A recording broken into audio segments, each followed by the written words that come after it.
que el trading es fácil, que hay una fórmula mágica y no es así, y siempre hay que entender el mercado porque no todo es análisis técnico, y si realmente queremos llegar al fondo de cómo se mueven los mercados hay que entender un poco de datos macroeconómicos, especialmente para poder entender los ciclos en los que la economía está. ¿Ya? Y si van a operar, si van a hacer trading, tienen que entender cómo piensan los analistas, los economistas mundiales y especialmente los bancos centrales. Y en este video te voy a dar todos los datos que yo personalmente miro para poder entender macro y además los analistas y economistas mundiales. Siempre nos han dicho que existen dos maneras de abordar el trading, el técnico y el fundamental. Y hoy día me voy a especializar en el fundamental y al final del video te voy a mostrar un trade que se podría tomar entendiendo los datos macro que tiene el mercado. Y recordemos que cuando hay noticias, el mercado se ve sorprendido y no está preparado para estas, entonces no respeta el análisis técnico y se basa netamente en el fundamental. Entonces no va a respetar ni indicadores como RSI, MACD, estocástico, ni soportes ni resistencias, porque estos no son válidos en esos momentos. Y además es importante entender estos datos que van saliendo porque, por ejemplo, un dato de inflación puede definir la tendencia de la jornada, incluso de la semana. Y por eso es importante entender cómo interpretar las noticias y los datos macro, porque tenemos que estar al tanto de cómo funcionan y cómo se ven reflejados también en el gráfico. Y vamos a partir por lo más básico. ¿Cómo funcionan los bancos centrales? ¿Cuáles son sus objetivos? El Banco Central siempre tiene que estar preocupado de tener una inflación controlada, de evitar recesiones, de que el mercado laboral no se enfríe y favorecer al crecimiento del país. Pero su principal objetivo siempre va a ser una inflación controlada. Y podemos ver cómo un banco central toma distintas posturas para mantener la economía estable. Tenemos la postura dovish, que es una postura más expansiva porque el Banco Central comienza a bajar tasas de interés, habla de estimular la economía, de facilitar el crédito, de facilitar la inversión y en el fondo busca tener crecimiento, evitar recesiones y tener un mercado laboral que no se enfríe. En este proceso se inyecta mucha liquidez.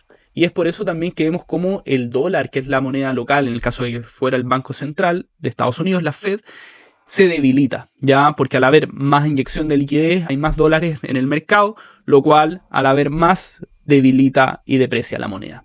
Y también se favoreció las acciones y los activos de riesgo, ya que los bonos dejan de rentar tanto y esa liquidez pasa generalmente a activos un poco más riesgosos como las bolsas gringas o activos de riesgo como incluso puede ser Bitcoin en el caso del Banco Central estadounidense. ¿Ya? Recordemos que esto funciona para todas las economías. También tenemos una postura neutral, que en este caso es lo más similar a lo que hemos visto actualmente con Powell, donde no se compromete ni a bajar las tasas ni a subirlas y está constantemente en el proceso de evaluemos qué datos hay para poder tomar decisiones. Entonces muestran una flexibilidad pero poco compromiso y siempre constantemente el discurso se está ajustando a los datos nuevos que están saliendo.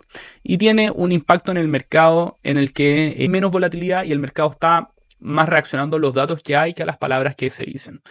Constantemente dicen, dependemos de los datos, evaluaremos en la próxima reunión y la política actual es la apropiada. Muy similar a lo que ha dicho Powell. Y también tenemos la postura hawkish, que es una política más restrictiva donde el banco está preocupado netamente de la inflación porque cuando se aplican políticas más restrictivas es cuando hay una inflación descontrolada. Entonces, ¿qué busca el Banco Central? Que la inflación deje de subir, entonces se enfría la economía y se reducen estas presiones y evita que los precios se descontrolen. Entonces, ¿qué suele hacer? Sube las tasas de interés, las mantiene por un tiempo y retira la liquidez. O sea, es una política monetaria más restrictiva, donde no es tan fácil tener créditos ni realizar inversiones. Una señal típica en el discurso es la inflación sigue siendo elevada, mantendremos las tasas altas por más tiempo y estamos preparados para seguir ajustándonos. En este caso vemos que, por ejemplo, si fuera el caso de la Fed, se fortalecería la moneda porque habrían menos dólares en el mercado circulando y también veríamos una presión a la baja en las acciones y en los activos de riesgo. Y en resumen, los bancos centrales principalmente se preocupan de la inflación, de que el mercado laboral no se desplome y que el país tenga un crecimiento constante. Pero siempre su prioridad va a ser la inflación. Y ahora, ¿cómo es que los bancos centrales evalúan esto? Porque esto lo hacen en base a datos. Y los datos más importantes van a ser los que se marcan o se denominan como de alto impacto. Estas interpretaciones en 4. Ya vamos a tener los datos de desempleo, vamos a tener los datos de inflación, decisiones de las tasas de interés y el crecimiento. En el desempleo vamos a encontrar 4. La tasa de desempleo, las nóminas no agrícolas, las solicitudes de subsidios de desempleo y las ganancias promedio por. La tasa de desempleo es el porcentaje de las personas que están buscando empleo y que se encuentran desempleadas, ¿ya? Las nóminas no agrícolas o los NFP o los Non-Farm Payrolls van a ser el número de empleos que se están creando de forma constante, pero descartando el sector agrícola, porque el sector agrícola es un sector que es variable en el fondo porque es muy estacionario. Vamos a tener las solicitudes de subsidios, que esto salen todas las semanas, y el número de personas que están pidiendo su seguro de desempleo por primera vez. Y las ganancias promedio por hora es el promedio que se saca un estudio, el promedio de ingresos que hay. Y si es que se les comienzan a pagar más a los trabajadores, a la mano de obra, este dato va a subir. Ahora, ¿cómo la Fed mira este dato? Esto es lo otro importante. Si es que tenemos un empleo fuerte y salarios al alza, el Banco Central piensa, oye, estamos con buenos datos, la política monetaria que estamos implementando en este momento está funcionando. Entonces no tiene presión a seguir bajando las tasas de interés. En cambio, si viéramos, por ejemplo, un empleo más débil, va a decir, oye, alto ahí, nuestro empleo está debilitado, entonces tal vez sería bueno bajar las tasas de interés para seguir impulsando la economía y que no se enfríe el mercado. Por otro lado tenemos los datos de inflación, donde vamos a encontrarnos con el CPI, o el IPC, el PCE o el PPI. ¿Ya?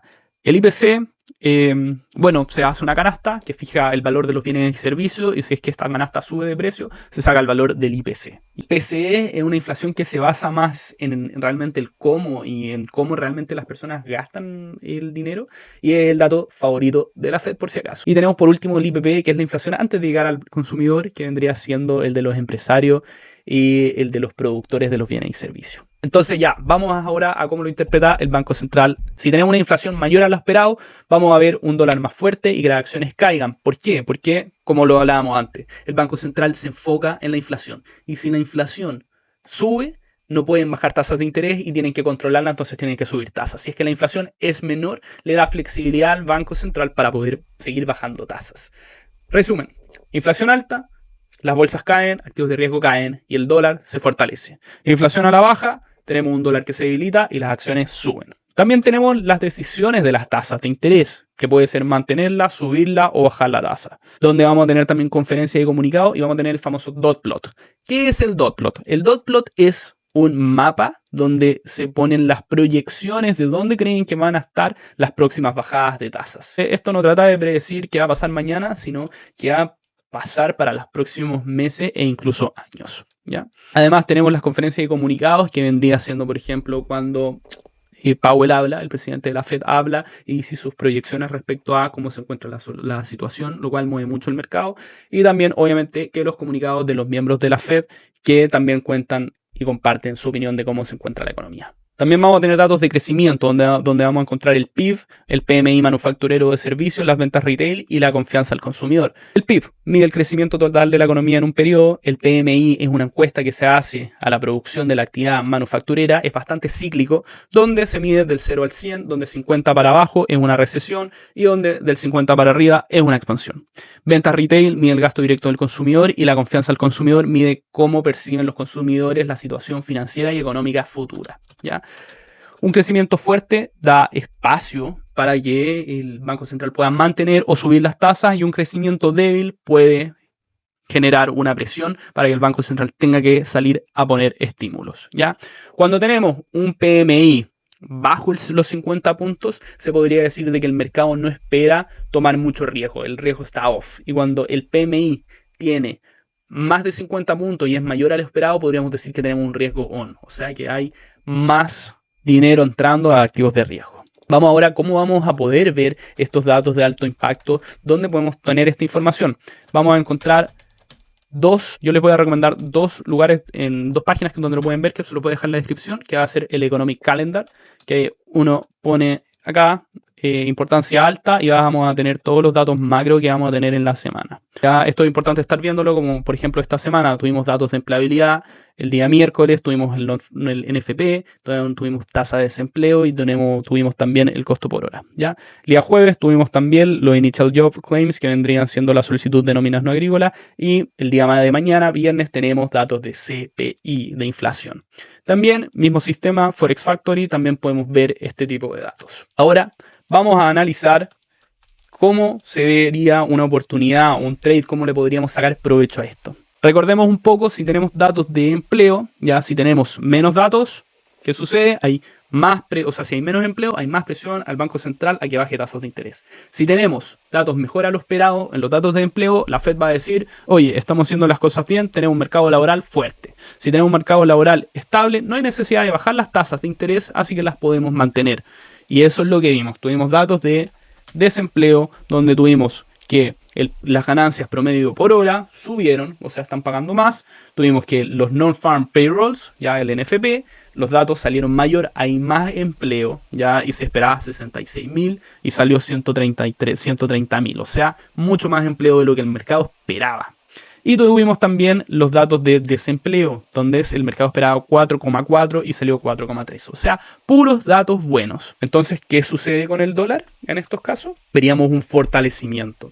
Y este fortalecimiento lo vamos a ver ahora directamente en TradingView, donde tuvimos a las 8:30 que salieron estos datos, tuvimos un movimiento al alza bastante fuerte. ¿Por qué? Porque significa que hay menos presión del Banco Central a bajar tasas de interés. Este puro movimiento llegó a tener un 0,57% del movimiento en total de 5 minutos. O sea, fue un movimiento fuerte que perfectamente uno se puede posicionar y seguir este movimiento con él. Y como les decía, no respeta ni resistencia, y podemos ver una clara resistencia. No la respeto, acá tampoco respeto la resistencia, acá tampoco. ¿Y por qué? Porque también los actores del mercado deciden no participar, entonces hay menos participantes también ante la incertidumbre de qué dato saldrá, ¿ya? Y hemos visto que ha tenido una tendencia lateral desde entonces también. Recuerden que además tenemos partnership con 2 brokers importantes. Tenemos con VFX, que los que se registren con mi link pueden tener una reunión 1 a 1 conmigo, ya pueden contactarse conmigo por Telegram. Y además tenemos partnership con Bitget. Ya recordemos que VFX es un broker especializado en Nasdaq, oro, en dólar, es para mercado más tradicional. Y Bitget, por otro lado, con mi link en la descripción, tienen 20% de descuento de por vida en comisiones, en trading de futuros y compra de spot, si se registran con mi link, ¿ya? Obviamente, feliz de que si tienen alguna duda, pueden hablar conmigo en Telegram. Tenemos también un grupo de Telegram que también se los voy a dejar abajo en la descripción, que es completamente gratuito para todos los que nos sigan. Y no olviden, obviamente, que seguirnos y estar atentos a los próximos videos del canal, ¿ya? Les mando un gran abrazo y estemos en contacto.